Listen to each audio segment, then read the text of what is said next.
We live, we live. Yes, So sir. what's up, people? Welcome back, world. You're listening to the City of Savages podcast. As always, I'm your host, Cam, and I'm here with my co-host, Greg. What's up, G? Yo, what's good, Cam? What's going on, man? Chilling, man, chilling. And we got a special guest today, Yes, Miss indeed. Kendra Miller of K Works Fitness. What's up, Kendra? Hey, how's it doing? How's it doing, my people? City of Savages, thank you for having me. And of course, to the lovely hosts, Cameron and Greg, I thank y'all for bringing me on. Absolutely. Absolutely, absolutely loving the energy. So, we met Kendra back at the Atlanta Boutique Fashion Week, we went to the yoga at noon, and it was super dope. We felt the energy from Kendra. Love what she was doing, so we was like, yeah, we got to get you on the pod. We wanted to get her on that weekend, but we couldn't. So I'm glad we Right. got you now, and we can finally get to do this.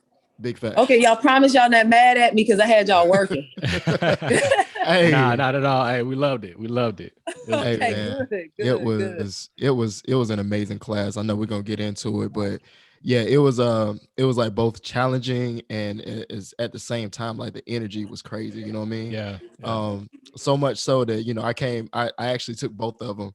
I'm sure Cam would have came back for the second class. He had to leave. He had some business to take care of, but Yeah. both classes were absolutely amazing. Like I said, challenging, but the energy was at another level. So we could see why you guys were there I partner with appreciate Boutique. that. I Hmm. really do. Yeah, Absolutely. yeah, for sure. So, so everybody, all our listeners here, Kendra Miller is a yoga instructor, and her business is BBB accredited. Come on now. She's the official Yoga at Noon vibe curator for the Boutique Fashion Week, and she's a teacher, a healer, so much more. Currently residing in Atlanta, Georgia. So, welcome everybody, Miss Kendra Miller, to the pod. Yeah. Hey. Hey. So Kendra, hey, we always like to just start with the backstory, and get our guests to kind of introduce themselves, tell everybody, about who you are, where you from, and how you got to where you are today. Yes. Okay, so my name's Kendra Miller. I'm originally from Orlando, Florida, Winter Park to be specific. So like right outside of Orlando. Okay. I went to high Shout out school and Atlanta. college in Tuscaloosa, Alabama, graduated from the University of Alabama, Roll Tide, All right. all Oh. day, every day. Um, I actually graduated with a degree in advertising, sociology, and theater. Um, and my love for yoga didn't come about till about, I would say maybe 4 years ago. My Okay. Okay. love for yoga kind of chimed in and peaked. But up until then, I act, I model, I write, I do a little bit of comedy. Okay. But my mainstay and my main calling for my everyday purpose in life is yoga. I entered into the yoga practice about 4 years ago after being an athlete and a personal trainer for over 10 years. Mm. And so I kind of went into yoga to, in full honesty, to dominate it. I was like, oh, it seems like a cool workout, but then I can also get a stretch on. And it's something I can master easily. Mm. Went to my first class, almost cried because I got my butt kicked. Was that frustrated about it. Yeah. And the funny thing about it is the teacher saw me getting frustrated and she came over and tapped me on the shoulder and she was like, just sit down for a second. Just wait till after class. That made me even more mad because I'm like, I failed. And she's Oh gonna come tell me I'm terrible. yeah. And then at the end of the class, she was like, why do you feel like you need to be so perfect? What's Mm. wrong? Mm. What's welled up in you so much that you feel like this is your first class, you have to perfect everything? Right. Right. I didn't have an answer. And so she was like, just come back. So from there, that started to unravel so much in me because every time I would go into a class, it would challenge me to focus more on myself. It would Uh-huh. challenge me to dive deeper into my own psychology to see what made me tick and why certain things made me lose focus or made me frustrated. And Mm. before I started realizing it, I was discovering myself. Right. Okay. And so that kind of led me down the track of wanting to teach, wanted to provide that healing energy to other people, which is where I am now Mm. here in Atlanta. doing yoga and fitness full time, working on entertainment full time, and Yeah. helping out these wonderful people at Boutique Fashion Week with their yoga at noon. Okay. I like Good it, stuff. man. That's a dope story. Yeah. I, Very, very. I was actually gonna ask, like, how Kate Works Fitness kind of came about. So you kind of answered that for us. But I did hear you say you're an athlete. You got to talk a Mm-hmm. little bit. You got to talk a little bit about that. Like, what sport did you play? And was like some things that you were doing as far as like being an athlete kind of drive you to want to coach some other people or train and teach other folks? Well, I've been an athlete. That's a really great question. I've been an athlete my entire life. So, starting since of course on team sports since I was about maybe 11 years old. I played volleyball, basketball, and track until I graduated high school. Okay. I knew I was going to take the theater track, so I took. I had an offer for volleyball at a couple of places, but I knew it wasn't anything I was going to do long term. Right. When I got to college, and this is what I always say, there's a mindset and a heart to an athlete. It's something that you can't buy, it's something that you can't teach, and it's something that you can't learn. There's a certain heart to an athlete that I think is similar to entertainers or anyone in this type of an industry, whereas you have a need to perform. And so it's like, I got in college, I was doing theater, I was, doing what I loved. I was working in event promotion, things like that. But I still had this urge to perform and excel on a physical level. It wouldn't go away. And so I actually in college got into bodybuilding first. Okay. Realized, I don't like that. I like the competition aspect of it, but I didn't like everything that you had to go through for the show, just for, for that one time on stage. Yeah. Right. Then I started playing around with I played around with some different sports, a lot of athleticism, and it turned into me wanting to just train. Like I realized I just loved being athletic. So I started finding small groups of athletes around my community. My cousin played basketball. His girlfriend played basketball. His best friend played basketball. So I'm like, let me train y'all. What's the worst that can happen? I'm either gonna be terrible at it, and y'all gonna get worse, or y'all gonna get better. Yeah. And it just so happened that the training worked. And you know what I'm saying? She got good enough when she started holding basketball camps at school. I'm like, okay, I got a knack for this. This is something I can do. Right. And so one day, this is the funniest part about it. I was training them in a field, and one of my homeboys who was a soccer player came by. He was like, if you're training people, you should get certified for that, right? And I was like, certified? I said, you got to be certified to teach people how to exercise? This is me like 10, 12 years ago. Like, you got to have a certification. He was like, yeah, shoot, go, just get your cert. You out here doing it. You training people, you train the athletes, just go after it. Right. And so I was like, cool, bet. I went after it, got my certification. And then from there, I just started reeling in. I already had a couple of friends at the University of Alabama that played various sports. And so they entrusted me once again with helping them train. So they was like, you know what, we'll do a couple of workouts with you. I ended up getting an internship at a sports development facility called JPI Sports. So shout out to Johnny Jackson. He's one of the best athletic trainers in the industry. And he took me under his wing and actually taught me the process of training athletes. Right. Okay. The majority, I know it's long-winded, so I'm gonna get to the point. Oh, but no. This your area right now. Take your time, man. I was about to say, whenever I interview or talk to people, I'm like, you can always tell me to shut up. I will. Hey, this is about you. You're the special guest right now, so take your time, man. Okay, thank you. No so doubt. I was like, I'm working with him, and most of the people he's working with are football players getting ready to go to college football players getting ready to go to the pros, and pro football players who are coming back in the off season.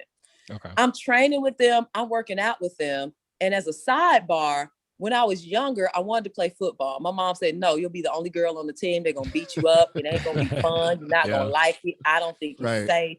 Ain't no way. So now I'm around all these athletes, all these football players. I'm learning how to train them. I'm going through the drills with them. I'm like, I like it just as much as I thought I did. Here comes the LFL. Like right around that time, the LFL kind of came to be. I tried out the first time, didn't make it. Tried out again, didn't make it.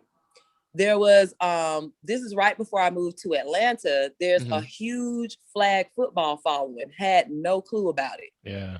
A Right. coach in the parking lot was like, I saw you out there training. You just need somebody to work with you. You just need somebody to help you out. So come Right. out to the field, get in on this flag football. That Okay. introduced me to the world of flag football. Okay. Okay. Believe it or not, I was an O lineman. I was an O lineman. I played center, and then Yeah. I played D line as well. So I Okay. played to the right side of the center on the D line. Okay. And so I played that That's for a cool. while. My first game, I win an award for offensive lineman of the game. I'm like, yes, this is it. I knew I was good at it. I liked the game. Y'all can't tell Yeah. me nothing. Played. Got an invitation to try out for contact football. And then got an invitation from the LFL to come try out. I tried with the LFL. I tear my ACL. Oh, That's Oh, done. man. yeah. That's done. So I'm thinking my sports career is over with. Mhm. In that process around that time is when I get introduced to yoga. That's Okay. when I went to my first class, right? Okay. That's Okay. around the time I went to my first class. So I start doing yoga, and that's where that kind of story came into it. Because I'm coming from an injury. Right. Yeah. Right. I done tried and failed. I done tried and succeeded at my favorite sport, tried and failed at my favorite sport, tried and Right. got injured at my favorite sport. So that's why when I went into the yoga sphere, I'm like, this is something that I can, like, it's that athlete. It's something Yeah. about that in Right. your heart where it's like, this is something that I can conquer. If I Right. couldn't conquer this, then I can conquer that. This is the You know next what I thing. mean? This is the next thing that I can take to that next level. Exactly. I can Right. conquer that. Yeah. Realize that is not even close to what yoga is supposed to be about. So Yeah. I'm like, I get into it. Like I said, I start working on the psychology of myself and start figuring out that yes, being an athlete means you love to perform and you love to excel. But being an athlete does not mean that you have to have this counter-trained mindset of working against yourself, being your own enemy. That's You know good. what I mean? Yeah. Yeah. Feeling like you have to beat yourself because don't nobody else. This is what I learned. Most people don't really care that much about your accomplishments as much as you do. They care. Yeah. They Right. That's love true. it. They'll lift you up. But most of the times when you're battling these demons of performance and excelling and achieving, you're battling yourself Yeah. Very That's true. and not wanting to fail yourself, and you project that on the other people. So That's good. that was one of the first things that I learned in yoga is most of these people in the room could give a damn whether I'm good at these postures or not. They trying to make sure they good at them. Right. So, Right. so, so then I'm in a space where I can really relax and I'm like, okay, this is probably going to be where I'm at. Okay. Then this is, then I got introduced and this is coming up to the past 2-3 years to rugby with the Atlanta Harlequins. Shout out to the Atlanta Harlequins. Okay. All right. Okay. Shout out Which to was them. a different twist on football. Yeah. Right. And it's No, safer. absolutely. It's a different football. It's safer. It's a lot less impact on the joints, but it's a lot more mental play. So that's where I currently am now. I kind of train off and on with the Atlanta Harlequins. I'm doing my rugby and I'm chilling. So basically my athletic story was really a triumph story out of the mindset of competition and into the mindset of just doing what I love.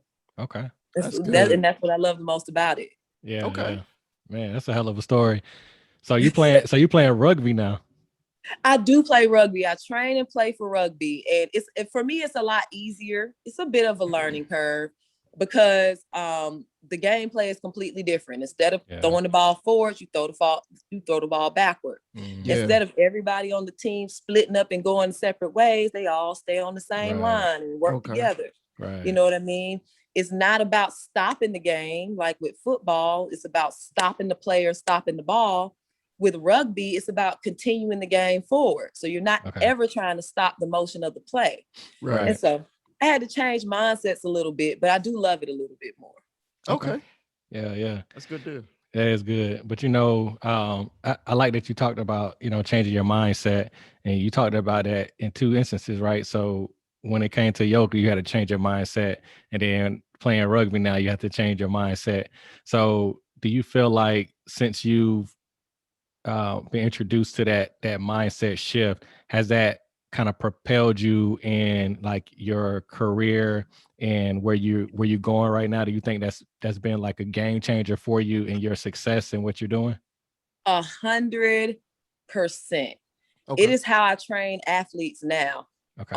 I think when Kobe talked about that Mamba mentality, that Mamba mindset, that killer instinct, Yeah. it doesn't come from a competitive mindset. It doesn't come from wanting to beat other people. It doesn't come from wanting to be better than anybody else or constantly comparing yourself to other people. And the reason why I say that, and the reason why I understand what Kobe Bryant meant, is because when you compare yourself to other people, you get comfortable. You can beat another person. You can't beat yourself. You see what I'm saying? That's true. That's good. Yeah. Because whenever you're at your best, now I got to beat that best. And then when that becomes that best, now I got to beat that best. Another person might peak out any day of the week or may just give up. So I think taking that competition mindset out of it and not wanting, which I think is so dangerous. We don't talk about it a lot, but that's why when I train athletes now, my goal is to make them healthy, well-rounded, and mindful athletes. So not focused on tearing their bodies down and trying to work through the pain and trying to beat themselves up to please and validate other people. It has to be something within you that makes you want to get out there every day, give it your best, and do your best. Yeah. And it has to be a love for what you do. Kobe Bryant, right before he died, in one of his interviews, he said, the day that you wake up and you dread doing the work that it takes for what you want to accomplish is the day you should choose something else. Because if this is what you really want to do, it may be uncomfortable. It may put you in positions that may cause you to have to step outside of what you want to do that day, quote unquote. But if this is really what you want to do and this is really what you love, there's something inside of you every day that says, I need to work on this. Right. I want to work on this. Yeah. I want to be better at it because I want to see myself be the best person or the best whatever it is that I can be for my craft. Yeah. And so that's that mindset shift that I was talking about, because in yoga, I stopped worrying about being the most flexible person in the room. And then when I stopped worrying about that, I'm like, well, shit, I can do dancer pose with no problem. Let me see how far I can pull this posture. I can do splits with no problem. Let me see how I can take it to the next level. Right. You know, and then when the voices from the outside come in and try to tell you, oh, you ain't that good or you ain't that, all you think in your mind is, well, bet, keep watching. Right. You know, and if you watch Kobe Bryant or even LeBron James, that's kind of their mindset. When people say stuff to them about you ain't that good or you ain't better than this person, you ain't better than that person, their response is always just a ha ha ha. Okay. Yeah. I'll show you. All right, Yeah. we'll see. Don't even worry about it. But I'm gonna get back in the lab and work. So I think that was that mindset shift for me. Okay. That's really good. That's really good. You know, that's definitely, I think, the difference between somebody that's like that person that you say, they different, versus the person that's like good or pretty good. The people that's different, they had that mentality, like you said, they want to. You ain't gotta tell them to get up at 5 a.m. to go do their thing. They want to get up at 5 a.m. to go do their thing. You know what I mean? That's go right. practice to go get better. That's right. Yeah. Because they feel like if I don't, then dang, look, somebody else doing it. Not somebody else better than me, but dang, somebody else want it more than me. Yeah, that's good. This is my opportunity. You feel me? Right. Yeah. And then coming in on top of that, and like just what you said, that made me think about Kobe too. The whole mama mentality is like something I believe as well. Like you're not looking to your left or your right. You're looking in the mirror. You know what I mean? You're looking at yourself every day, like, okay, how can I get better? Because if you're too busy worrying about what other people are doing, you're not really focused on yourself. You're not really focused on your craft. You focus on something else. Yeah, that's right. Yeah, that's right. When you have your focus on you, you're constantly trying to make yourself better, and nothing else affects you. Whether it's a distraction or what have you, anything's not gonna throw you off. You know what I'm saying? It's that tunnel vision. You know what I mean, Cam? Like, oh yeah. and you can't, if you too focused worrying about somebody else, then you can't find out for yourself what your strengths and weaknesses are. Right. Boom. That's Facts. it. It's kind of like Desus and Miro. This is another side of the coin, but Desus and Miro kind of pulled themselves all the way to the top of excellence too. And Desus says all the time, we all riding our own horse. Yeah. If I look over at your horse, I'm gonna fall off of mine. Exactly. Then what? Right. Now my horse all the way down the road somewhere. I gotta run behind it. I gotta run behind that thing the whole way. Exactly. So That's good. I like that. Yeah, I might have to write that down. So listen, you dropped some gems already, man, and I'm loving it. So with that, and then coming into yoga, and then after, first of all, just pushing through, like just the story of perseverance and resilience that you're able to display, not even for anybody else but for yourself, you know what I'm saying? So talking about that, and then going into yoga and saying, hey, you know what, I'm going to master this, I'm going to become proficient at it and be able to teach others. How did you get a partnership with Boutique Fashion Week? Like, where did that first start? That's an interesting story. And I have to first shout out Kevin Kinney, one of the greatest chiropractors that I know. Black owned, amazing brother, highly uplifted. The funny part about that is, you know him? No, I don't know. But shout out to him. He's funny as heck, and he get your back right. So okay. All right. Shout out to him, man. Is he in Atlanta? Oh, definitely. He's in it. Okay. He's between Atlanta and I think Jacksonville, Florida. So you can look him up at Dr. Kevin Kinney, and he's the guy that actually linked me up with Frank. So we in my yoga journey, it's another story, but I'm telling you, I've gone through so many mind-blowing moments since I've joined into the yoga sphere that weren't even tied to actual yoga. It's more cultural than anything. When I first started yoga, I was always either one of two of the only Black people in the room. I was one of the only Black people in the room, or one of two. And we would always kind of see each other and be like, oh, shoot, it's another Black person in the room. Okay. All right. I like this. Yeah. And so I started seeking out and trying to find other cultural perspectives of yoga. I was like, it gotta be some more Black people doing yoga. I see it on Instagram. I see people doing it. And so I'm looking through Instagram, and I see the culture yoga experience, trap yoga. And Kevin Kinney was throwing it. Now, at the time, I thought he was going to be leading the class, but I was like, I don't care. It's a brother. He a chiropractor. He's Black. It's a Black event, and it's yoga. I am in the building. Bet. Signed up. Gotcha. Went to the event, did the event, and shout out to Movement by Jordan. He was the instructor at the time. Movement by Jordan was the instructor. And I went to the event. I'm doing my yoga. I chopped it up with Jordan at the end of the event. And then I went and chopped it up with Kevin, because I'm like, all these events, where are they coming from? I didn't know it was this many Black, because it was a room full of Black people doing yoga. So me personally, I'm in heaven. I'm like, this is the most Black people I have seen do yoga in my life. This is the greatest thing I've ever seen. Can we all just hug the whole hand for a moment? Can we have a kumbaya moment just real fast? Yeah, so I run over to Kevin, and I'm like, Kevin, this is great. Do you do more of these? He was like, well, shit, I don't even teach yoga. I just like putting on holistic health events for my people. I love seeing my people in healthy spaces, being able to vibe and be in their own cultural setting. So I just like doing it. I'm like, well, shoot, I do yoga. I practice yoga. I instruct yoga. I would love, to help y'all in any way. I don't even have to teach. I just love to come help. And he was like, boom, I'll keep that in mind. I love helping people. So boom, I'll just keep that in mind. And so I went to a couple of more of his events. There was an back to school rally that wanted him to do yoga. He hit me up on Instagram. Kendra, I don't do yoga. Can you teach this? Bet. I was like, okay, bet. I did the back to school rally. And then Frank contacted him about Boutique Fashion Week. He contacted him and was like, we need a yoga instructor. We see what you've been doing with the trap yoga sessions in Atlanta. Are you interested? He hit me up on Instagram and was like, I don't do yoga, but I got this event.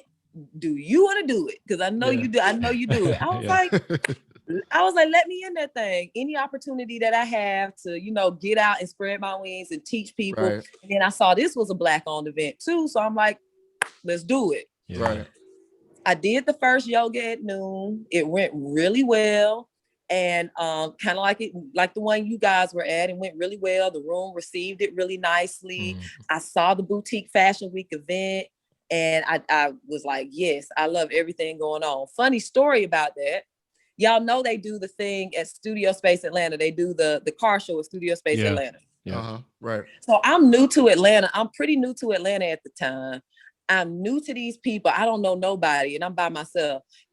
I'm an only child. I'm left-handed. I'm a Virgo, and I got slight OCD. So all that means, all that means is me being in spaces by myself with people I don't know. I'm very reserved and withdrawn. Yeah. So I came in, did my yoga, was like, I bet I'm out. But I wanted to go to the Studio Space Atlanta thing, and I couldn't figure out how to get in. Did y'all figure out how to get in easily this time? I had to walk around the building 3 or 4 times. Yeah. So the first time I went, I was confused too. But luckily, like, Frank, my boy, so I was just like, I just came through the little back room with the models and stuff. Right. It helped you out a little bit. Yeah. I walked from the back to the front to the back, because that year I wasn't actually modeling. So I was like, and so I got frustrated and left. I was like, okay, I guess that's the event. I didn't get to talk to nobody. I didn't get to talk to Frank for real anymore. I didn't get to really speak to nobody else from Boutique Fashion Week. So I was like, well, I mean, that was fun. Yeah. Okay.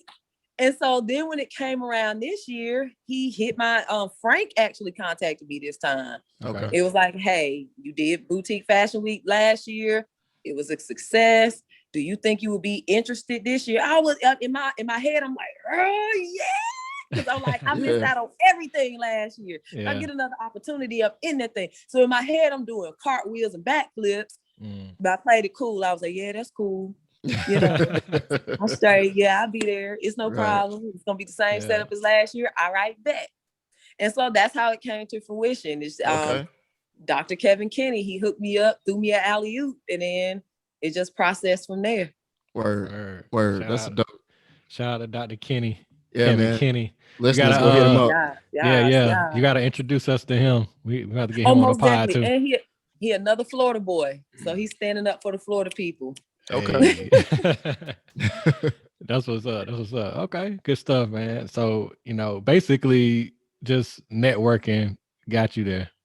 That's it. Being open to opportunities, being open to meeting people. And that's one thing I'll tell anybody of any industry. Like, you don't know who God sends your way. You don't know who God, that's especially when you have a purpose and a plan. You never know who God is sending your way to push you forward, and who God is sending your way to add to your family. Right. And so you have to always be open to receive people. That don't mean you got to hold on to them, because they might, excuse my curse, because they might be full of shit. Yeah. But you receive people, you see what their energy is, what they have to offer.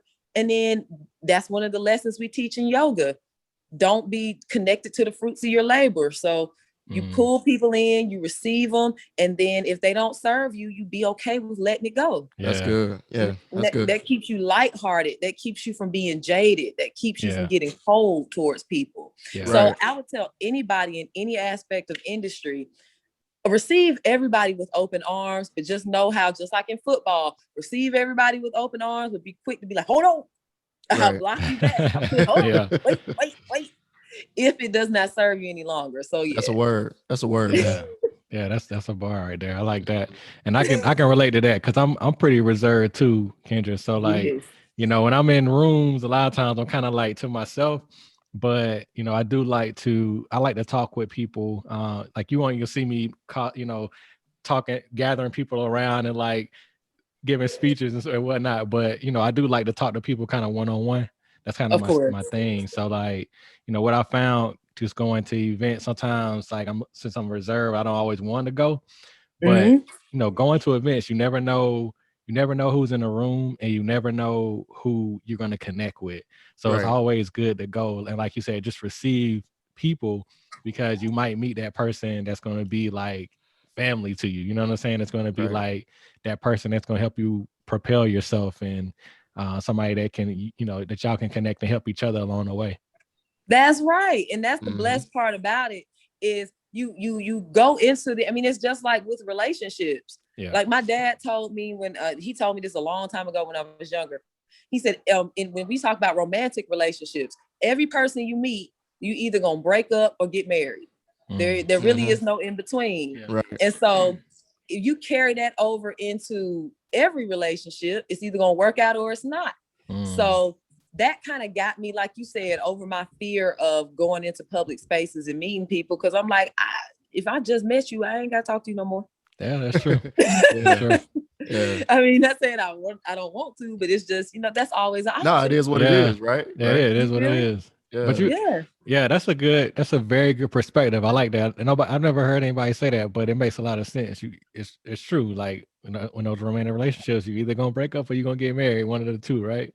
So That's it. if you think Yeah. about it in that perspective, it kind of opens things up for you. It changes your mindset a little bit.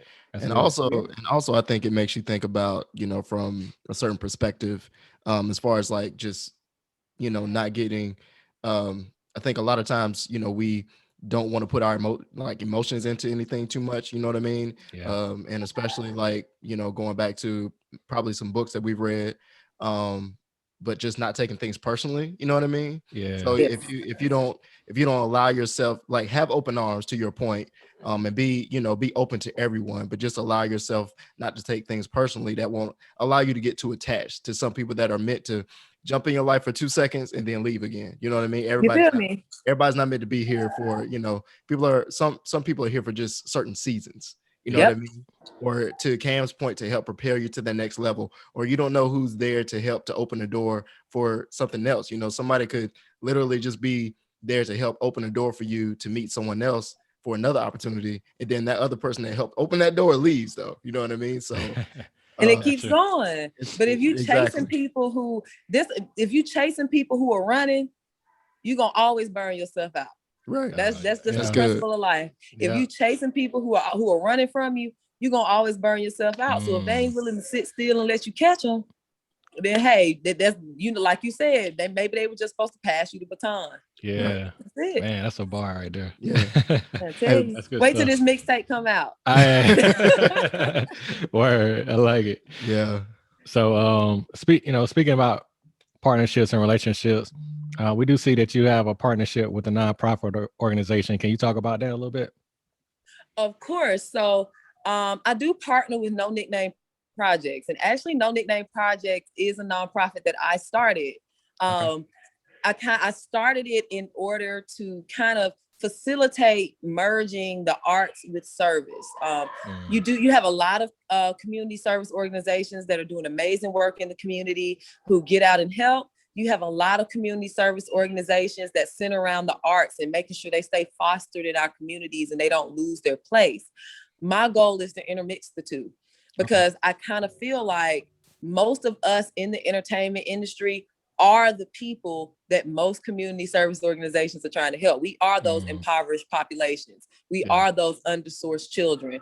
And there could be more of us that grow into our art, that develop our talent, if we have people like us who are artists, entertainers, musicians, even poets, even actual painting artists, production engineers, audio engineers, cameramen, photographers. If we have more of those people who we know how hard it was, especially with us being brown and melanated, to get the opportunities and the resources to get out of our situations and break some of those generational curses. Absolutely.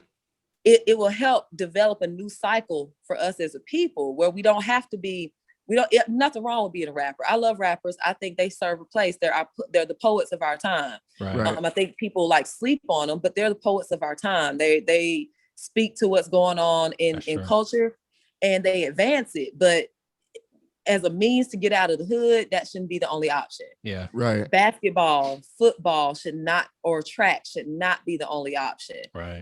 And it doesn't have to be doctor, lawyer, teacher, social worker either. You know what I mean? Yeah. So I just feel like having No Nickname Projects be able to facilitate the arts, have people who are in the art community be able to reach back into undersourced communities, but then at the same time provide community service programs like our Impact, which is the express meal pack for the homeless, be able to provide toiletry products for people who are homeless and destitute, be able to function and work with places like the Covenant House that works with homeless teens. It sets up a community where the resources are not withheld to us to, as they like to say in politics, people who pull themselves up by their bootstraps. Right. Which Yeah. which if you are in those communities, you know it ain't never that easy, because most people in undersourced communities are working 2, 3, 4 jobs, working 12 to 14 hours a day, and ain't doing nothing but trying to provide. Yep. Right. So the goal is to take us out of a survival mentality and put us into a place where we have the option to grow. Even the homeless community, take them out of just worrying about where they're going to sleep, where they're going to eat next, where they're going to whatever, and give them the opportunity to be able to think productively. Because I was handing out express meal packs for the homeless one day, and I gave a meal pack to a man who may have been 130 pounds. As soon as I gave him the meal pack, he said, I used to be a bodybuilder. I used to be 250 pounds. Wow. He said, I loved working out. I love taking care of myself. He said, I want to get back to my original weight. He said, I'm going to get back to bodybuilding. He said, I loved it. So that lets you know that when those people in those communities have not always been where they are, Right. they had dreams, they still have dreams, and they still want to accomplish. That's good. So our goal is to make sure we set up programs to just keep that going forward and foster that art and foster that community. Okay. Yep. Okay. So That's what's up. express meal packs for the homeless. So anybody want to donate, if you go follow No Nickname Projects, express meal packs for the homeless is something that we do constantly. And then we'll start functioning other art programs and things like that in the future. Okay. Is that no nickname? Is that in the IG page? What how can our listeners get in contact with that? If they have this on IG page, No Okay. Nickname Projects. Okay. So you can go follow that and go from there. And any questions or inquiries you have, we'll make sure we get back to you. Let's get it. Let's get it. Where did the name come from? What's the meaning behind that No Nickname Projects? No Nickname Projects came from my entertainment moniker. So my entertainment name is Kendra No Nickname. And it's Kendra No Nickname because I ain't got one. my whole life, people have been trying to press nicknames on me. Now my family, like my mom, my dad, have nicknames for me. Like my family have nicknames for me. But it's really just my mom and my dad. Okay. But my whole life, people are like, your name's Kendra. What do people call you for short? And in my head, this is me with my A-type personality. In my head, I'm like, it's only 2 syllables. It's short. Yeah. Don't is need short. don't need no nickname. Oh, you know, nicknames. It's like, 2 that's syllables. it. Yeah. And then people would be like, I'm gonna call you Ken. I'm like, well, but my name's Kendra. It's the same. Right. It's like just it's actually longer and not shorter. right. Okay. That's funny. But so then I started saying, people would be like, okay, what's your nickname? I'm like, I don't have one. So I'm No Nickname. And then so I just stemmed that into No Nickname Projects as a branch off of Kendra No Nickname. Okay. That's good stuff. That's good. Yeah. You know, I think that's a great project. And you know, that you see in these underprivileged communities. So I got a young daughter, 7-year-old, and I realized that in her school, right? And you know, we don't have no problems, we're good. But like a lot of her classmates, you know, they have struggles, right? Like all of them don't have Wi-Fi at home. All of them, they don't get to eat all the time. So the school is always doing these programs where they're trying to help the families get Wi-Fi. They're trying to help them get food. And like even when this COVID stuff popped off, they were like sending meals home for the kids because, you know, a lot of times because they know they're not gonna have food. they're not gonna have food. And see, a lot of times, some of these kids, the only time they're really eating a good nutritious meal is while they're at school. It's at school. Yep. That's true. That's So, fact. yeah, you know, so some of these communities, they really need that. And so like even when school was out, we was like doing all virtual. They had pickup times where you could come in and like get food from the school if the children needed it. So it's crazy. And that's so real to think about, because you also think about how that plays into, and y'all, I'm trying not to get too deep, but that also plays through the prison pipeline, because they start your permanent record. You think if they start your permanent record as soon as you hit grade school. Mhm. Now, this is something that we come across a lot in our community because we don't know verbiage. We don't know how to speak to the guidance counselors, the principals, and the teachers, because we weren't taught that lingo. Right. So our kids go into school, they haven't eaten. They may, or if they did eat, they may not have eaten a good meal. Right. If their parent has been working all night, they may not have slept well. They may be tired. Yep. So they get to school, they can't focus. They're frustrated because they're hungry and they can't learn. And so then a lot of the times they'll act out because of it. Yeah. Right. Now, exactly. Now when Marcus acts out, he gets an IEP. He gets a behavior plan. He gets sent to remedial classes because we need to work on his behavior skills. They document all that. Yeah. As soon as they do it. So he's already marked as having either a mental deficit, or a behavioral or a personality disorder. Right. He's already marked as being a problem on a permanent record by the time he's 5, 6, 7, 8 years old.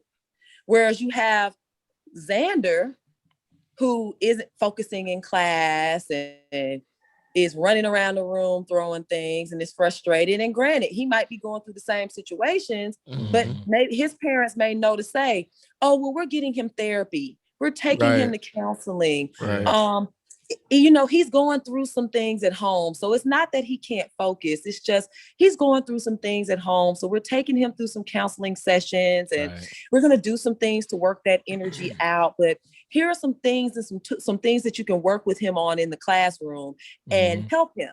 That's good. Whereas with the Black counterparts, it's just we're already frustrated. We already tired. We already been working. We're talking about undersourced, of course, not everyone, but the undersourced part of our community. They already tired. They already frustrated. I don't really have time to be dealing with discipline as well because I'm frustrated with my own life. So we tend to say, well, whatever you need to do, okay. If you say he got a behavioral problem, okay. If you say he's ADHD, okay. Right. Which a lot of the times what we don't realize is you 5 years old, you 6 years old, you new to the world. Everything is new and different and all over the place. It's adults who can't pay attention for more than 30 seconds. Yeah, right. You know what I'm saying? Right. But then we put a 6 or a 7 year old and tell them to sit at one desk all day and just focus. Right. And then if they can't, now they got ADHD. Now we want to put them on Adderall, Ritalin, things like that. Right. And so just to tie that into what you were saying with the lunch programs, if those things aren't available or if we can't offer that to our communities, then we set our children up already behind the curve and we set them up at a disservice because now we put them in a position to be put into the system early, to be marked as problems early. You see what I mean? Yep. When they don't have to be. Right. So that just ties into what you were saying about the school lunch program and how important those type of programs are. Because if you think about as a grown up, as a grown man, if you hungry and tired and sleepy, you frustrated, how well can you can't focus? Yeah, you can't. Yeah, you ain't gonna focus. You at feel all. me? Yeah. So and so a lot of times we expect our kids to be better than us, but they can't because we got to teach them. And so that's where like you said, school lunch programs and things that No Nickname projects are trying to facilitate are really just trying to make it more understood in our community that we got to forgive each other, heal each other, and help each other to grow. Exactly. I think that's so key too.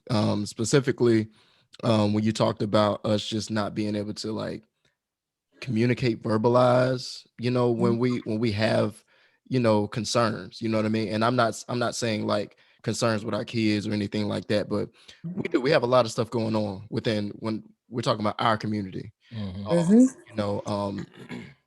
a lot of times we want to just kind of push to the side and be like, okay, you know what, to your point, if he needs a action plan or if he needs a behavioral plan, let's go ahead and put him on that without just communicating like Xander's parents and saying, hey, you know what, no, we have therapy. We're too afraid to admit that we're going through something. You know what I mean? And I think that to your point, we just need to communicate better. We have to be better about communicating when we have things that are going on that could affect learning, because we're all trying to navigate this thing, Yeah. Of course. in our own different ways. And so, um, if we don't communicate, there's no way for anyone to understand what we're dealing with. You know what I Yeah. mean? So, Nah, that's And a then good understand that point. your children understand your situation. yep, You know what I Yeah. mean? We may not feel like they do, but your kids understand. When I'm gonna let it go after this, but I used to be a new hire trainer for United Healthcare, and they sent us to Ohio. And one of the ladies in my class, this is where I got this from. One of the ladies in my class was saying that she was late for school. She was late for work like 3-4 days in a row. They were at the point where they were about to get ready to let her go, where I was going to have that conversation with her. Mm. And her and her husband were going through a divorce. And that was exactly what was going on. Her child was acting out in class. Her child was not focusing. Her child was upset a lot in class. I said, well, have you talked to this is just full transparency. Have you talked to your child about how he's feeling about what y'all are going through?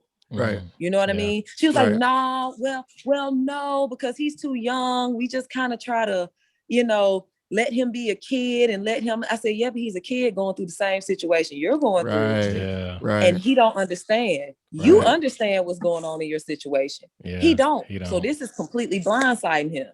Mm-hmm. So instead of you letting him go to school and have the principal tell you that he needs an IEP or behavior plan and all this, Yeah.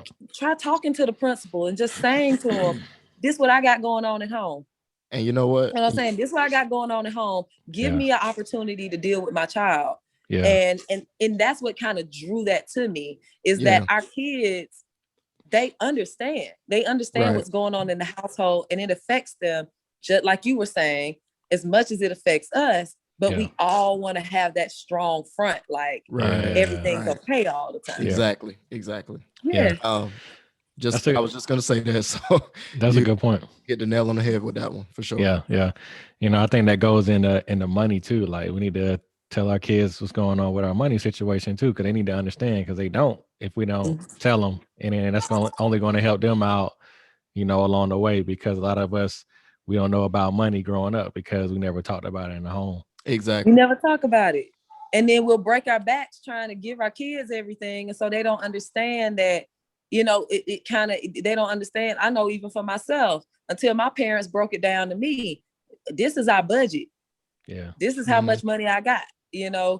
So if I can't do this, it's not because I don't love you. It's not because I don't care. It's not because you're not deserving. You should never feel undeserved or Right. unworthy because you don't get something.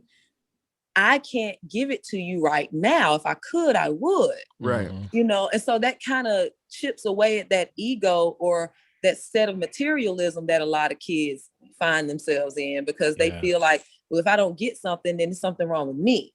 Right. When really it's just mommy ain't got it. And, Right. and instead of me trying to like pick up an extra shift or having to put something on layaway that may cause us to be suffering in another area of our life, baby, I just don't have it. Right.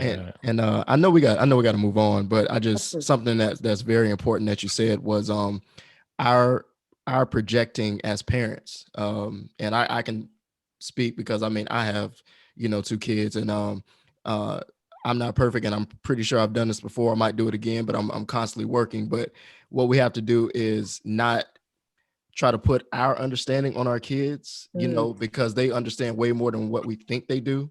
Mm-hmm. And just allow ourselves to give them that option to understand. You know what I mean? Yeah. Maybe we have to change our wording a bit, because not talk to them like they're babies. Talk to them like they're humans, and that they can listen and interpret exactly and comprehend exactly what we're saying, and then let them make a decision for it, but just don't keep them in the dark. I think that's very important. So, and it goes back to what you were saying, to just allowing ourselves to and making it mandatory to speak to our kids. Not all, just about the good things, but, about money, about the certain issues, and about everything, you know what I mean? Because they're more understanding than we give them credit for, I think. So I think that's they're observant. Very. I mean, I don't know what people's religious preferences are, but they tell you that out of the truth comes out the mouth of babes, because they don't know the conformities of the world. Yeah, Right. exactly. They haven't been taught deception. They haven't been taught manipulation. They haven't been taught distortion. Right. So they see the world as it is. Exactly. And all they're doing is asking us questions. They're like, very well, innocent, very innocent. yeah. They're like, I see it. I see it for face value. So if it's not what I'm seeing in front of me, then just explain it. Explain it. Let me know what's going on. Right. Yeah. Exactly. So Exactly. listen, man. We getting into some good stuff right now, man. So I want to get back to yoga real quick. And just talk about that. We see that you have your 5 a.m. power up challenge going on right now. Cam and I both follow you on IG, man, and I think that's so dope. So can you talk about that and give us some detail on that challenge and how it came about? So yeah, the 5 a.m. power up challenge came out of me needing, it's kind of like what we were talking about earlier with the Mamba mentality. Yeah. I needed something to give me a catalyst. Okay. I needed something to propel me and keep me determined. And I needed something to kind of shift my mindset again, because I was falling into a lull. I was falling into a level of comfort. And then I was also starting to feel burnt out. And so I needed it. What we call in yoga is a sadhana or a daily meditation. I needed something to recenter and refocus myself to help where my issue was, where my lull was, what I had been through and what I was going through that got me to that point. And so I was like, I'm going to get up, because I normally get up like 8, 9 o'clock in the morning. You know, I work for myself. So I work for myself and maybe one other company. So I'm kind of on my own schedule and time, but I still have to fit a lot of stuff within a day. Right. I was like, I'm going to get up at 5. I'm going to get up at 5 a.m. every morning. I'm going to set a time for meditation. I'm going to set a time to do sun salutations, because through yoga, I understand what those things in tandem can do for you. Right. Setting a ritual for yourself, setting yourself a discipline and a schedule for yourself to follow gives you that level of self-worth. It gives you a level of worthiness. Right. It gives you, it refocuses you, and then it puts you in a level of structure, which is what you need to refocus and center your mind. Yeah. And so I was like, how am I going to hold myself accountable to this? Because, you know, I can say I'm gonna wake up every day at 5 a.m., but I mean, if I roll over, what's going to happen? So I was like, well, ain't nobody going to do nothing. I'm just going to be asleep. So I said, well, let me make an announcement on Instagram, because I know there are people who pay attention. And if I put it on Instagram and then I don't do it, somebody going to call me out on it. Now, you know, whether I care if they call me out or not is one thing, but somebody going to call me out. That's so smart, I was like, let me go ahead and make it a challenge, because if it's something that I need to push my life and motivate me, then I can't be the only one. Right. So I was like, what this 5 a.m. challenge is going to do is it's going to hold me accountable. Mm-hmm. And it's going to put under me a level of accountability to other people, because if other people are depending on me for this motivation, that's going to give me that extra drive to do it for myself. Yeah. You know, and so I was like, let me just go ahead and put it out here. I did it for the first week, and I started noticing every day somebody was doing it. And I was like, so now I kind of done put my foot in my mouth if I stop. Because now people are looking for this, you know? Yeah. Right. And I think what kind of did it for me is one morning, a guy put it on his Instagram story. He was like, up 5 a.m. with K-Works Fitness. And I was like, well, I'm doing this for me, but now that I see what it's doing for other people, I know what my charge was. And people don't, that goes back to what we were, even with yoga. If you talk about yoga, if you talk about any religious sector, there's always a definite chief aim, which is what Bruce Lee did, a definite chief aim where you speak about your calling. There's your hero path, which is what we talk about in yogic culture and things like that. You know, in Black Baptist culture, we call it a calling, but you never know what your charge or what your assignment to the world is unless you just follow what your instincts tell you. So I knew I needed to make a change for my life, and I knew that change would be beneficial to other people, but also I was looking at it like I could have people on my ass. Right. Yeah. Now it turned into being able to help other people hold themselves accountable and charge their life. So now it's bigger than me. And so now it's a motivation to just keep it going, because like I said, if I don't keep it going, if for no other reason, for the people who are doing it with me, Right. which gives me then the motivation to continue to do it for myself.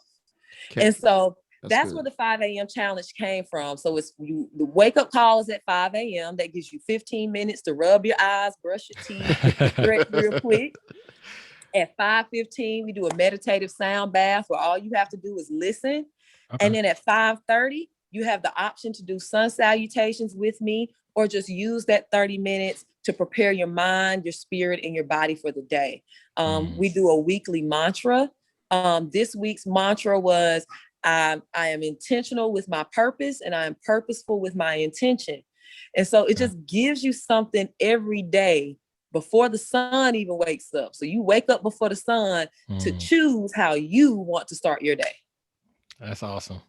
Yeah. I love it. I love it. And using Instagram for accountability is amazing. It's a great idea. I know Hey, you know what? it scared the mess out of me. The first time I saw somebody, the first time somebody asked me, what's this week's mantra? I said, shit.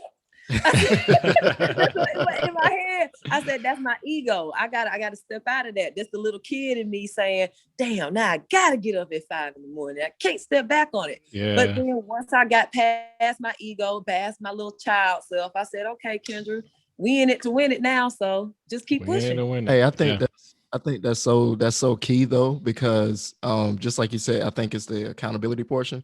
Not only you saying you know, initially you're like, this is for me. And my accountability. It's crazy because I feel like I went through something similar recently. And I think like we talk about our ego and our childishness a little bit, you know, human nature comes out every so often, and we have to be honest about it, right? And I was like, man, and even, you know, I can add Cam to this, but sometimes we do our workouts and we might tag each other, like to kind of like hold each other accountable, and say, hey man, you know, I got this running and where you at? You know what I mean? That type of situation. And I used to post a lot of my workouts, and then I stopped. And I was like, why am I stopping? Like, am I stopping because like of my ego, or to think like, am I thinking too much about other people? Or like, you know what I mean? And I was like, I'm thinking too much about others. Like, I need this for me. So then I started posting my workouts again because it kept me motivated. I wasn't necessarily thinking about nobody else. But then I started to see that other people were motivated by it. And then they will be like, yo, man, you keeping me on my game right now, yo. And I was like, I didn't even think about that, bro. I was like, honestly, like this, I need this for me, because if not, I'm gonna stay asleep. So you ain't gonna do it. It resonated so much with me. And so now I do it for myself. But then when you see it opening, you know, it opening and inspiring others, then you're like, wait a minute, there's more reasons for why you're doing this. You know what I mean? Yeah. There's more purpose behind it. It's bigger than what you actually thought it was. So that resonated big with me. You know what I'm saying? Yeah. I mean, most definitely, because and we speak about this in yoga. You have your intrinsic and your extrinsic means. You have your intrinsic motivation, your extrinsic motivation. Right. They both play hand in hand. Everything is yin and yang. Right. But if there's not an intrinsic motivator for you, then you're always going to burn out. So kind of like you were saying, you got back to your workouts and posting them because you needed to see it. That's your intrinsic gain. That's your own thing. Absolutely. Now, you wanting to stop posting them for other people was extrinsically, you know, motivated. Because, you know, we all think, even with my 5 a.m. challenge, I don't know what people gonna think about this. People might be making fun of me. They might not receive it. You know, who am I? Who I think I am, posting some stuff like that. But if not you, then who? Right. Exactly. You know, drop mic, man. Drop mic. Hey, you're right. Gonna do it. You know what I mean? You had the idea, it was placed on you. And then even with you posting your workouts, that's something that you can go back to 2 years from now, 3 years from now, and check your own progress. If Instagram is still around. But even 6 months from now, you can go back and be like, hey, this is where I was 6 months ago, and now look at where I am now. Maybe I don't even need the to post anymore. But Right. hey, 6 months ago I was doing it. Now look at me now, still going. That's Yeah. good. So That's good. we don't take into the account the value Mhm. of pressing ourselves forward. Yeah. Yep. You know what I mean? Yeah. Yeah. We don't take into account the value of loving ourselves enough to hold ourselves accountable a lot of the Yeah. times. For Oh, certain. that's good. Love yourself enough to hold yourself accountable. I love that. That's it. Because ain't That's it. nobody else gonna do it like you. You right. Ain't nobody else. You right. Ain't nobody else. They'll let you Uh, fall by the wayside every time and then be like, well, I mean, you the one that said. And all yeah. you can say at that point is, you right. You right. You right. I did say Facts. it. Yeah. Yeah. So Kendra, we see that I want to go into, your skincare thing. Now it looks like you got your own skincare products. Can you tell about its skincare and how that came about? Yes, it's skincare, butter skincare system. So it came from me. I'm a hippie. So it really stemmed from me not wanting to use any chemical products on my skin. Okay. During COVID last year, and it's a funny story with that. During COVID last year, they wouldn't let you leave the house. They Yeah. wouldn't let you go to the store. All this stuff was shut down. You had Right. all this time on your hands. Everybody was losing their job. Everybody, even myself, my job got halted and stopped for 6 or 7 months. Mm. I'm like, I still need to be able to keep my personal hygiene up. I still need to be able to keep my skincare up. And then I'm on a health and wellness journey where I'm detoxing myself from chemicals. So at the current moment, I don't take pharmaceutical medications. I try to eat as much organic foods as possible. Of course, when you go to restaurants, you can't really gauge that, but I Right. try to stay as organic on the food process as possible. When I was using store-bought skincare, I tried to always go for organic or as few ingredients on the label as possible. Yeah. Mm-hmm. And so I was like, and also I love science. In high school, I was a science nerd. I was in medical explorers. Like I was heavy into science. So I'm always interested in how things are made, you know? Okay. And so during COVID, I was like, well, I got to keep up with my skincare anyway. And I started with masks. I Okay. started with basic, just detox masks. And I was like, well, these are the products that I see them use on the labels. Let me do a little research. Mm-hmm. These are things that either I can grow on my own or I can buy from organic compounds and put it together and have the exact same product. And I know what's in it. Mm. You know what I mean? Yeah. Yeah. And so I started with a face mask. I tried it. My mom tried it. Our face started clearing up like almost immediately. Skin, like the dark spots and the redness around my face started to go away. And I was also noticing that because of the products that I was using, like my sinuses, like they were, we going through the same season now, allergy season. I was using a bentonite clay mask and I was adding some extra things to it and it was making my sinuses go down. So I'm like, okay. Mm. My mom was liking it. She was asking me for more of it. So then I was like, well, maybe I can make face wash. Let me look into what makes soap. Yeah. So then I'm like, okay, what's the healthiest and most organic way to use soap Mm-hmm. while also being able to put the healthiest ingredients possible in it to make the skin living? Because a lot of cosmetics work to cover up skin, and a lot of cosmetic products actually suffocate skin. So they actually kill the skin or deaden the skin to an extent. My goal is to start this from me being a trainer, from me being into science. I know that skin is a living organism. It has to breathe, it has to be fed, it has to be nourished, it has to be hydrated, it has to be moisturized and lubricated, just like everything else. So I start researching the skin as an organism, as an organ, not just what makes us look good. Right. So then I start looking into products that fed the skin, like, your aloes, your glycerins, or things like that. And I'm like, okay, these are things that keep the skin living, moving, breathing. Gotcha. Let's incorporate these things and see how it changes my chemical makeup, right? It's good. This is TMI and it's gonna be a little weird, but people don't like when their skin crawls. But I'm like, your skin moves. It moves, it sheds, it breathes, it detoxes, your pores open and close. Yeah. So you feel that, and you should feel it. That's Right. normal. That lets you know that you are healthy, that you're living, that you're growing. Right. And so I start playing with different formulas, and I start noticing that was the end product, that my skin was more luminescent. My skin, as I'm getting older, I'm in my early 30s, my skin started to plump, which is a sign of aging. Your skin starts to lose elasticity. It starts to decrease, which is why people get fillers. But that's also because most people are dehydrated. Mm. So I just started making skincare that put a lot of moisture, a lot of hydration in the skin, and pulled a lot of hydration from the outside elements. I started noticing that my skin looked more lively.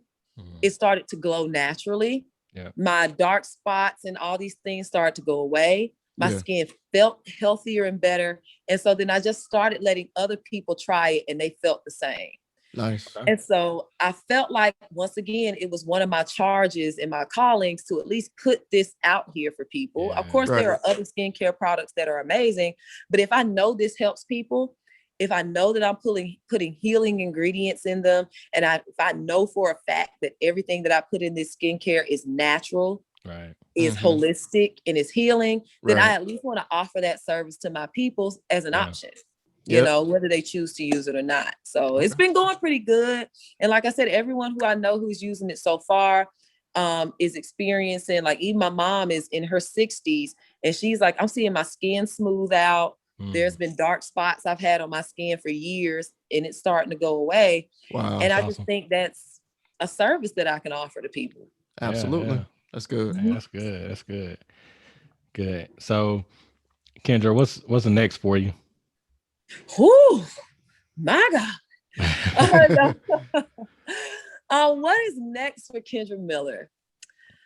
What's next for Kendra Miller is, this is why I'm at the Paul Mitchell School right now. We are getting ready for Boutique Fashion Week Volume 2. It's Okay. going to be in Houston this year, so there's a lot of Yeah. preparation around that. Yeah. I'm getting ready for yoga at noon and some things with that. I'm going into some additional yoga teacher training right now, so I'll be done with that in July. So I'll have another wealth of knowledge. By the time I get out of that, I should be able to do spiritual counseling. I should be able to do Ayurvedic cleansing. So I'll have some more services I can offer. K-Works Fitness is about to do a collaboration with another company very soon to launch Okay. a fitness brand of its own. So that's coming out. Nice. That's what's Nice. And then up. outside of that, modeling a little bit, fitness modeling a little bit, and then trying to dive into comedy. I know I may not be that funny right now. I try sometimes, but I've been interested in pursuing a career in comedic acting and writing for a very long time. Okay. And the avenues are starting to open up. So you might hear a little kiki from you, a little jokey Hey, joke. If hey, you I'm don't here like for it, it, just keep man. your mouth shut. It's Do gonna do be your all right. thing. Do your thing. That's dope. That's super dope. I Yeah. can see that though, because you got the energy, and I can tell you're a little goofy, you're a little funny, so I think it'll work out for you. Really? Yeah, And I'm like, just give me a fake laugh. It ain't gotta be one of them laughs. Word. not only that though, something that sticks with me all the time is ever since I saw it, Idris Elba made a video a couple of years back, and Y'all got me. I'm here. yeah, Yeah. wanted to give you a chance to jump right back in, but yeah, Idris Elba, he made a video a couple years back, and he was just saying that it's your birthright to try anything you want to try. You know what I mean? Like, don't let anyone project on you what they can't do. If they're saying that you can't do it, it's because they feel like they can't do it. Yeah. Boom. So try everything that you feel interested in, capable of. Like, if it's in you and you following your women's intuition, gut, whatever you want to call it, you know what I mean, go for that. Just like Yeah. it's in that actual video, he says, like, go for that, you know what I mean. We were put on this earth to do so much, and I feel like certain people just feel closed off or feel like they're in a box, you know what I mean. But for those of us that don't live in a box, we feel that we can do so many other things. So definitely go for that, man. And shout out to you. Did I hear you say that you were going to be kicking our ass even worse. Coming up with having more knowledge with the yoga, you know what I'm saying? Oh Like yeah. in Oh yeah. July. So when we hopefully get a chance to come and take your class again for Boutique Fashion Week, it's gonna be even worse. Listen, we Because freeing you're gonna have souls, you're gonna boy. have more Look, more that knowledge. boy, young man, look, we freeing souls out here. Look, All I'm trying to right. put you through so much in that yoga class that your soul just jump out and be like, I'm free. I don't even want to be in this body no more. I mean, I want to live, so I'm gonna come back. But just for the moment that we in this class, I'm gonna just step out and let you do what you do, and then I'll Yeah. watch you from the outside and step back in. Hey man, I'm here for That's it, what's man. up. I'm looking forward to it. Yeah, I'm And definitely then here just for to it. piggyback off of what you said about what Idris Elba said, Gary Vaynerchuk, this is why I am so adamant about what I do. If you don't follow Gary Vaynerchuk, I encourage everybody to.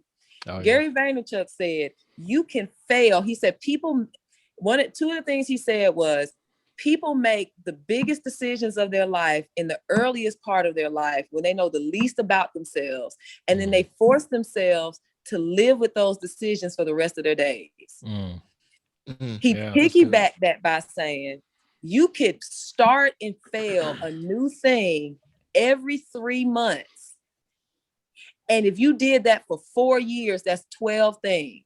By the law of numbers, at least one of those things is going to It's stick. gonna work. Yeah. Right. So he said you could. So he said, why are you afraid to fail? You could. He said that's it. He said that's on the long end of things. Yeah. You can Right. start and fail something every 3 months, and eventually you'll get to more than one success. Now Mhm. think about if you're in the middle of that 3 months and you're like, okay, it's been a month. I already know this ain't for me. Boom, done. On to Yeah. something Goes to else. the next thing. Right. Yeah. Right. That's By good. the law of probability and the law of numbers, if you try 20 things, at least 5 of those things are going to be a success. That's good. That's Right? good. So you just keep rolling off of those principles, and that's where we at. You know, and Yeah. it's like you said, don't let people hold you to their limitations. Right. Exactly. Ever. Exactly. That's good. That's good. Yeah, man. So Kendra, we about to move into our next segment that we call the Fab Five. But before we do that, one thing that we always do here at the City of Savages podcast is we like to give all of our guests their flowers. So, you often hear about people getting their flowers when they're gone, but we don't always give people their flowers while they're here. So we want to give you your flowers and just shout you out and tell you, we got so much respect and admiration for you and what you're doing. Your story is so amazing. How you came to doing yoga. Your yoga classes are dope. We've experienced them ourselves, and just love Facts. what you're doing with your organization with the homeless in our Mhm. community, Yep. and the skincare. I mean, you just got so many things that you're putting out to the world and just making not just yourself better, but everybody else that comes into contact with you is a little bit better for meeting you. So we want to give you your flowers for that and just let you know that, hey, we appreciate you and got so much admiration and respect for you. No doubt. And Kings, I want to offer that same extension to y'all. This podcast is, I've been tapping into the people that you have on your podcast, and just for you all getting out here and being two young kings out here, giving your voice to the world and opening up people to so many different perspectives, that's a gift. That's a word. Y'all's voice is magic, and I'm just Appreciate it. blessed to be a part of it. Thank you. Thank you so much. Appreciate Yeah. that. For Yeah, sure. yeah. So our next segment, the Fab Five, is Yeah. five. It's kind of like our lightning round. So it's 5 fun questions that we like to ask all of our guests. We switch them up a little bit for each guest, but they're similar questions.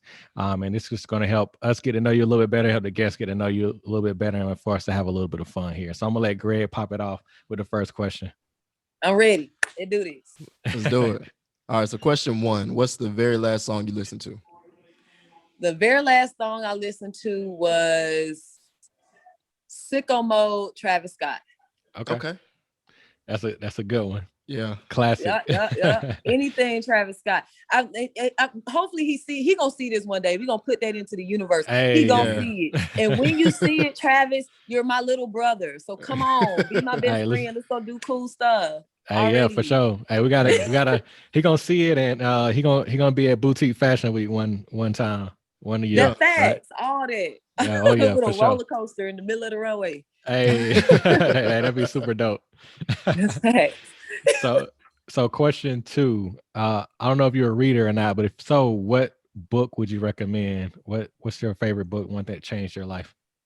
Can I do 2? Yeah, absolutely. Absolutely. Okay. The two books that changed my life, The Alchemist Yeah. and 48 Laws of Power. Okay. Those Nice. are two books that made me look at humanity and people in a completely different light. Yeah. And they're extremely good books too. So it's not Yeah. just boring. They're good books. Yeah. The So Alchemist and 48 Laws of Power. yeah. I've read The Alchemist. I've never read the 48 Laws of Power, but a lot of people recommend it and I need to read it. I've read some of the laws, but I haven't like really gotten the book and just like dove into it. So as you see, I like to read, so I'll have to get that one for my collection. Please But do. yeah, I see, warn people. Greg got It's The like Alchemist. I'm about to say it's about 1,000 pages. Oh yeah, But I think once you that's what. get into it and start reading it, you don't even be thinking about it because you be like, oh, people do be doing that. That Yeah. is how people what? Yeah. And then you start, it's like a mind game. Yeah, I It's think that's nice. what deterred me from it. Look, it's a big book, but but but The Alchemist though is a really good book. I love it, and you're right. Like I read that book. I mean, because once I picked it up and started getting into it, I was like just nonstop. I didn't want to let it go. It's good. It's really good. This is gonna be a moving interview, y'all. But I'm All right, still with cool. y'all. Cool. And we're gonna get you out of here. I know you busy here. So we'll go to third. Go ahead, number 3, Greg. Yeah, let's just jump into it. What's your favorite exercise or maneuver in yoga? Oh, my favorite my favorite exercise in yoga. Yes. It's a hard one. It's wheel pose. And honestly, it's wheel for vanity. It's a pretty pose. It's a pretty posture.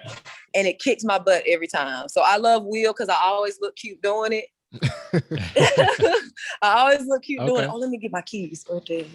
I always look cute doing it. And it's hard to do. Yeah. So that's my jam. All right. Good. Let's get number 4. Let's get number 4. Number 4. What's something that most people don't know about you? People don't know that I'm a comic book nerd and that I got it from my mother. Okay. My mom used to trade and read comic books when she was younger. And then it just kind of rolled over and transferred over to me. So I love comic books. I love comic book movies. And I love reading and watching comic books with my mom. Interesting. So, nice. All right, that's dope. That's something people may not know.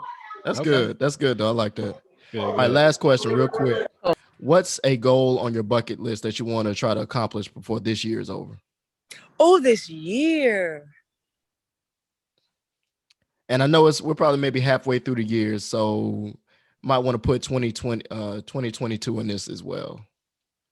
I want to seriously boulder, like rock climbing boulder. I want to seriously boulder consistently for like a month.